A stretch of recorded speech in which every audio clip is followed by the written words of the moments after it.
Welcome everyone, I'm Donna Kastner and this is Retirepreneur TV. You know, we've got an outstanding lineup for you today. Carrie Sechel, a business startup coach, mentor, and author of the book Base Jump. She's going to be joining us later and we're going to have a fascinating conversation with this successful startup queen.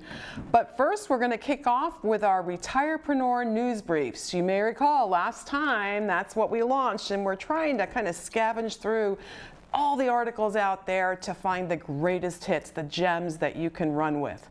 So, Retirepreneur News Flash number 1, and it comes to us from NPR. The headline: Freelanced, the rise of the contract workforce. There was an NPR Marist poll recently, and they found that 20% of jobs in America are held by contractors. We're talking freelancers, we're talking consultants. And experts predict that this freelance workforce will grow to be nearly half the workforce within the next decade. That's great news for retirepreneurs. But you know, the speed and changing needs, businesses need to hire talent like you just in time as they need it. And some people think, oh, people go to freelancing because they can't find a job or they just have to. But here's the interesting news. Surveys show that the majority of freelancers are free agents by choice. Retirepreneur Newsflash number 2, and it comes to us from the Huffington Post. The headline: it's about Dan Pink and the science of perfect timing. I am a big fan of Dan Pink. His books are amazing. You may remember Drive, or To Sell Is Human, or A Whole New Mind. Fascinating science and research that helps drive business performance improvements. But his latest book is one of my favorites. The title: When? The Scientific Secrets of Perfect Timing. In this latest book, Dan explores all kinds of research to determine the science, or help us better capitalize on the science of timing. When's the best time to ask for a raise? When's the best time to quit your job? And so on and so on. But the chapter where he explores building your ideal workday was really very interesting for me. And he goes through this. There are 3 phases that they have found within most people's workdays.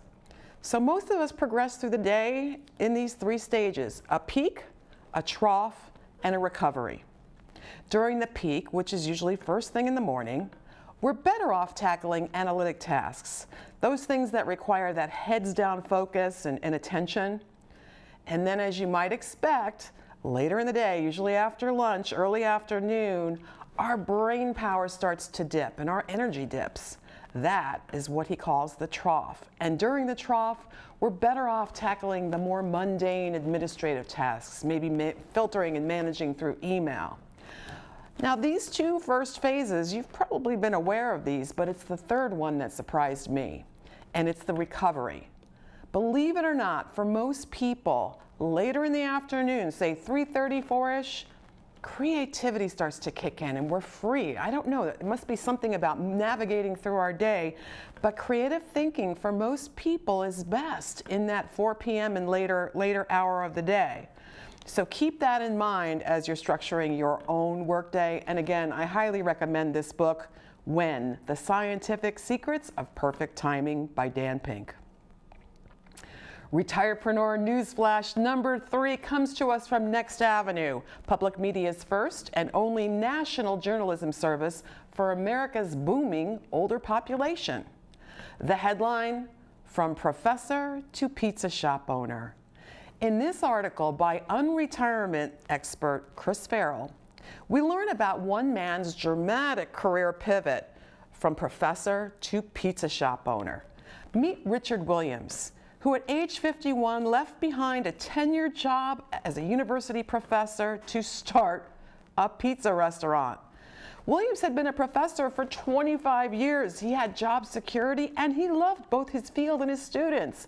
But he felt this increasingly unsettled and unsatisfied feeling. So he invested roughly $300,000, and that's what I love about this article. They walk us through the steps he took to make this pivot. And truly, there were twists and turns and challenges that took him better than a year to navigate through before he was able to open up this pizza shop. but the restaurant has recently opened. Customer traffic is good, and here's the best part. The business is on track to earn between $800,000 and $1 million in this first year. I don't know about you, and a restaurant might not be on your path, but it's so encouraging to hear success stories like these. And with that, we'll take a short break, but stick around because when we come back, Carrie Sechel will join us.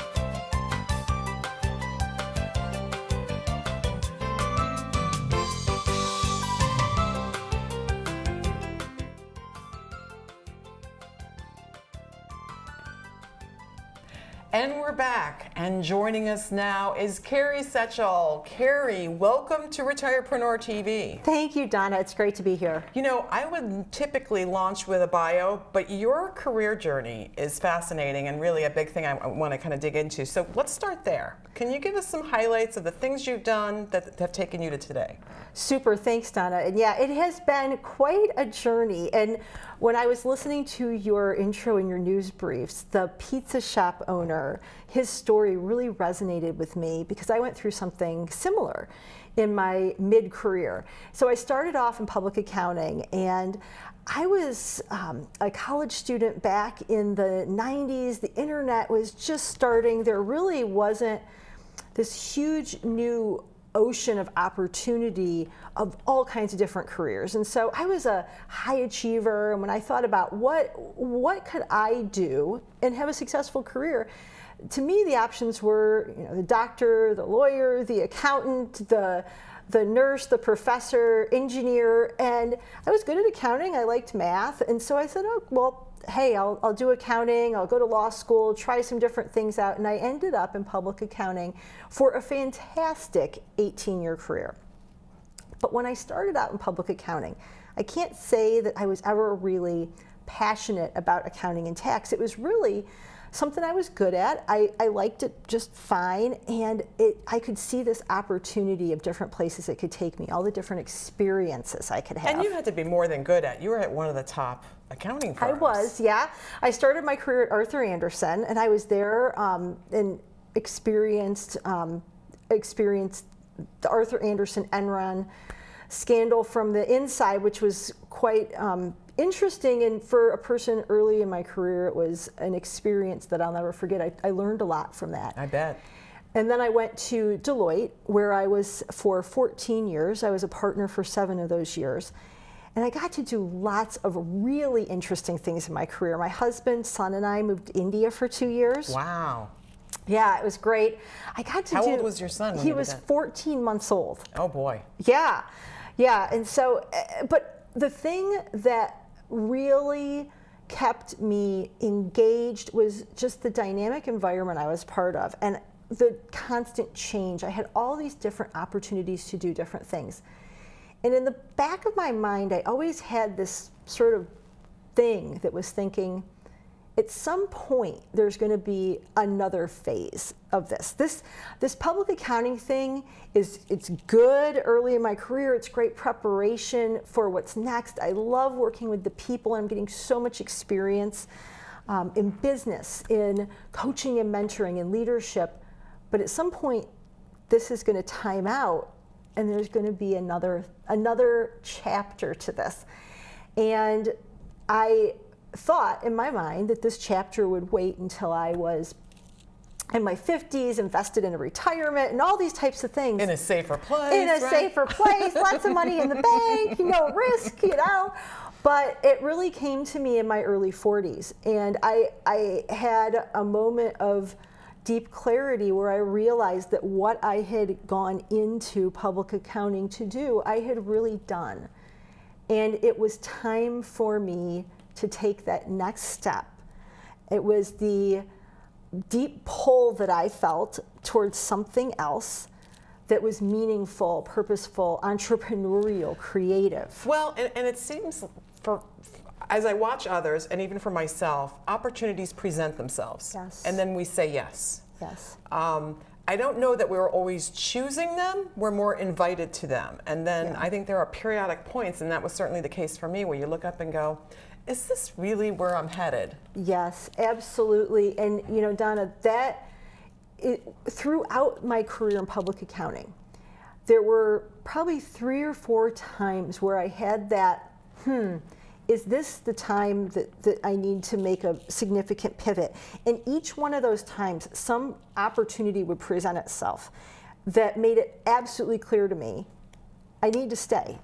My work here isn't done. And then this last time, it didn't appear, and I knew the different directions I could go, and I just knew in my heart it was time to go. And it wasn't easy. I bet. I mean, a great paying job, a great team, and a firm, and you've got all this. So when you share with your family, hey, I think I need to make a change, how'd that conversation go? Well, my husband, who is now my business partner, was obviously a little concerned because we had built such a great financial base. Our life was built around this career that I had built, but he was incredibly supportive of me. And a lot of people looking at my situation would have said, oh my gosh, it makes no sense. Is she crazy? What is she doing? But I think he, knowing me so well, supported me. And I remember one time he said, Carrie, you've been so successful doing something you aren't absolutely 100% passionate about. Imagine how successful you can be when you really are using 100% of yourself. So you get the support, you're starting to create your business plan. Now, how long ago did this pivot happen? Just to kind of get some context. Yeah, so I decided that I was going to exit the firm in that first chapter of my career about 10 months before I actually did. Okay. So I wanted to be very intentional. I had a great first part of my career and have nothing but wonderful things to say and to think and to feel about the people I worked with. So it was really important to me to make sure that as I left, everything was wrapped up and we had new teams and things could go on very smoothly. And then I left. We did a little bit of traveling, some just separation. You go from one chapter to the next. And I made a very, very intentional decision as I left to not make any split decisions, because I felt that leaving that part of my career and pivoting in my early 40s, what I was really doing was allowing myself time to build a whole new second career and maybe even a third career. Who knows where this goes? But enough time to do that. And I didn't want to do what I'd seen so many other people do, which is have this gut reaction of, I have to have it figured out. When somebody asks me what I'm doing, I have to be able to tell them something. And I can't handle the uncertainty, so I'm gonna pick the first thing that sounds right. I had seen some really sad stories with that type of approach. But this concept, and I'm a big fan of the side hustle, so as you were making this transition, and I applaud that, that graceful exit's so important. Right. Your previous employer could be your next piece of business. Absolutely. And you want, but so you're making this transition. Was there a little side hustle going on as far as starting to get clarity on where you were going to head? Oh, absolutely. I spent a lot of time doing personal exploration. Now, because of my particular situation, going out and actually starting another business while I was still a partner at the firm wasn't something that that would have been consistent with my partnership agreement, and it just wasn't something that, frankly, I could dedicate the time to. But professional development. Professional development, absolutely. And so developing relationships, making sure that as I exited, I had ways to contact people. I was connected with people on LinkedIn. I was really transparent with people about who I am and what I'm about. Because as you know, Donna, when you go out and you start your own business, a huge part of your brand is you and that authentic you and what you can bring to people, not just in your business, but what you bring to the world. That is your brand. You know, in this concept of personal branding, people think that entrepreneurs like us or freelancers that, you know, oh, well, that's only important for you, I have a job. But I actually think in today's world, everyone needs to tend that personal brand to some degree. Absolutely. And I'm a huge, huge, huge believer, and I always have been, in being the CEO of yourself. And so when you think about even a person early in their career, or somebody very late in a career that they've been in for many years, you're still the CEO of yourself and your personal brand, who you are, what you bring to the world. And in this world, and you mentioned the freelance economy that is becoming such a big, big thing, and for some people that's by choice. For other people, it's not necessarily by choice. It is, gee, we're living a whole heck of a lot longer. Retirement isn't at all what it used to be. And we can look at that as an amazing opportunity or something that's sad and disappointing, but it's reality. And so having that personal brand and being able to have people look at you and say, I know what she's about, I know what he's about. Maybe you aren't the right fit for that person, but having them know what you're about and having it really resonate personally with you and your authenticity is critical, because none of us have any idea what's going to happen to our careers. Being the CEO of you is critical. Well, and there's something you've done that I called out earlier. I mean, your book, Base Jump. Here we go. Finding yourself in an unfulfilling professional world. And what I love, Carrie, you've done such a great job of really kind of chunking down the path into more manageable next steps and things that people will need to think about as they pursue something like this. And then what I even appreciate more is that you created a companion journal. Yeah. Because I think that when we read and we're thinking about things, the ability to write down and think through and apply it to our path, then the learning starts to stick and we start to take actions. Absolutely. And so there's two really important things that you said there. Number one, making change and thinking about things differently, thinking about that side hustle and actually allowing yourself to think it's a reality, considering a potential second or third career path or a significant pivot in path.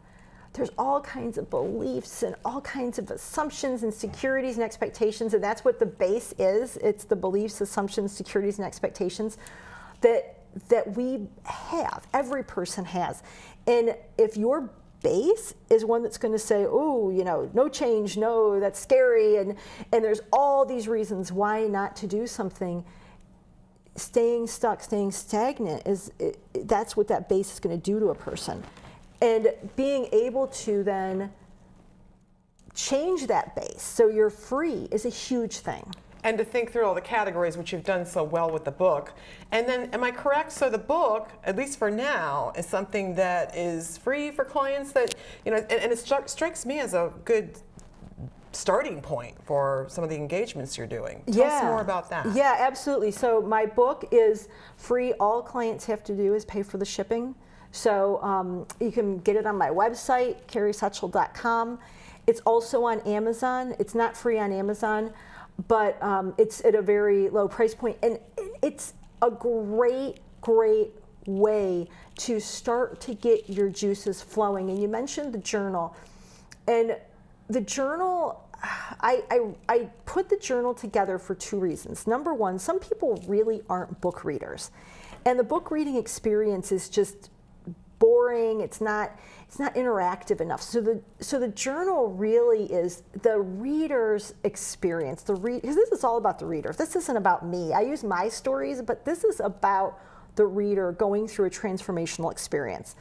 So the journal helps the reader go through this transformational experience and also starts to create a habit of self-reflection. And habits of of good and bad sorts change our lives. Oh, yeah. Creating a habit of self-reflection, writing, expanding thoughts, and thinking differently, thinking bigger, expanding, is a huge way to start opening yourself to possibilities that may not be immediately visible in that world a person's in. So you're doing one-on-one coaching, you're doing workshops for groups. Like, how is this playing out as far as your business? How does that break down for your business? Yeah, so Donna, and you and I talked about this. One of the things that was really important for me, and it was so scary, was building my business on a platform, on a virtual platform, so I can reach people all over the place. Now, technology is something that really freaked me out, honestly. And climbing up that learning curve has been hard, but it's been totally doable. And so I do a lot online to connect with my audience. I do one-on-one coaching, and I also do group virtual trainings and workshops. And one of the trainings that I love, that I'm so excited about, and I don't even want to call it a training because it's totally different than a training, is my Find Your Power program. And it's a 30-day program that takes the participant through a journey of their life to find unlocked potential and value. There are so many things in our experiences that are things that deeply drive all of us. In our knowledge, the challenges that we've all had. And for every person, when you combine all that, it creates this unique asset. It's a blend of something nobody else has. Mm-hmm. You have your blend, Donna, I have my blend, you have your blend. That is your true power. And I tell people, you are your most valuable asset. Make no mistake. It's just finding that. And so the Find Your Power program has been so awesome to just see people blossom. And one of the things that the mistake we sometimes make is trying to be someone else. Yeah. There's Joe or Mary and they're really successful. Oh, I got to borrow that tip and do it myself. And it may not be the authentic you. Oh, absolutely.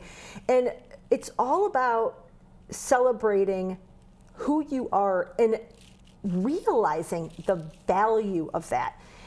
Something that I see people do all the time is make the mistake of just focusing on what they think they need to do to be immediately successful. And there's all these other things, body, spirit, your work, your experiences, your relationships, all these things combined together really are the things that drive ultimate success. And leaving those things out and not honoring true passions and true drives, you're just leaving a lot of value on the table, a lot of success on the table. But finding those things can be hard, and using them can be really scary. Sure. And I want to pick up on something you said earlier. So what I love in our conversations that we've had, and as I watch you continue to build out your business, you've got this high-level strategy piece, and then you're also, there are tactics happening supporting that. And one of them, you might have said that technology was daunting, but you are killing it on Facebook, and there's just regular videos, and you even convinced me to do a Facebook Live with you. So we're at Panera, right? And yeah. I'm just watching Carrie, and she's like, boom, tripod, iPhone. It wasn't like, here we are in a studio, but she just like low-teched it, and it came across. We had a great conversation. We did. Talk to me about how Facebook is what you're doing there, and how people might Yes.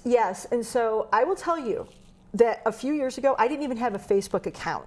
I didn't like it. I didn't want anything to do with it. So if you're out there and you're thinking, Facebook, Facebook, LinkedIn, social media can be used very strategically.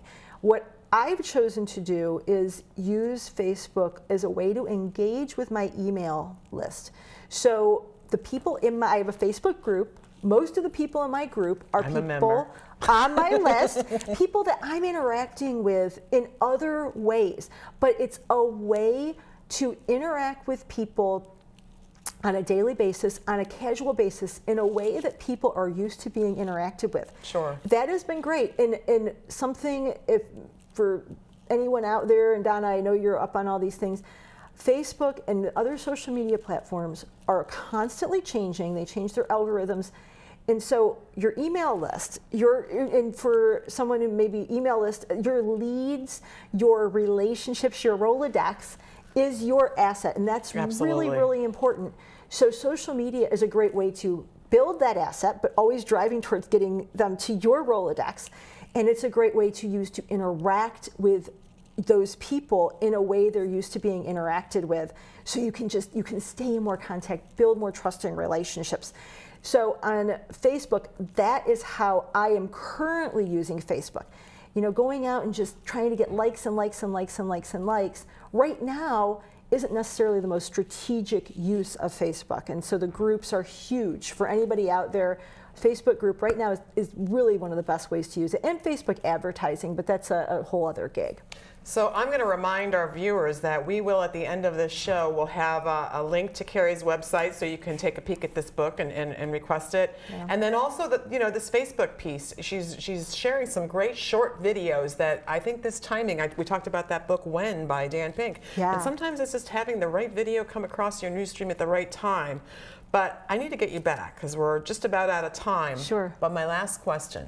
What's on your radar screen? Where is Carrie Sechel going next? Okay, great. So 2018 is a big year, and I'm so excited. We piloted the Find Your Power program that I just talked about and had great results for our clients. And so I'm launching that again for a March 1st start, and that's a 30-day program, and it's something that's totally doable for participants. It creates a powerful daily habit, and it creates results. So that's the first thing. And the peer-to-peer in there is probably the peer-to-peer is excellent. Absolutely. It's starting to build more of a network of other people who get it. Mm-hmm. Other people who are not settling for good enough. They're out there really trying to find the best of themselves and make something happen. So that's first thing. Also a number of speaking. I've got my Power to Pivot program, which is a big program I've been developing for a long time that's going to be launched later this year. And then also working on strategic relationships. And I know, Donna, you and I have some things planned. We do. In fact, we're going to be teaming up to do some workshops ourselves. So stay tuned. Yeah. We will have more information on hopefully on the next show, because I know we've been trying to settle dates and she's one busy woman. But thank you for coming today, Carrie. It's really been great. And this time went so fast, we need to get you back again. Oh, absolutely, Donna. Thank you for having me. And it's been an absolute pleasure. You and I have just so much energy and excitement about helping people level up.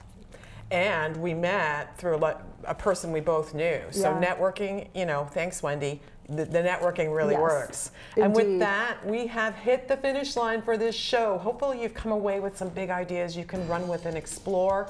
And we hope you'll come back next month where we have a whole nother lineup of big ideas to explore. So keep charging ahead, keep moving with your plan, and know that we're cheering you on here at Retirepreneur TV.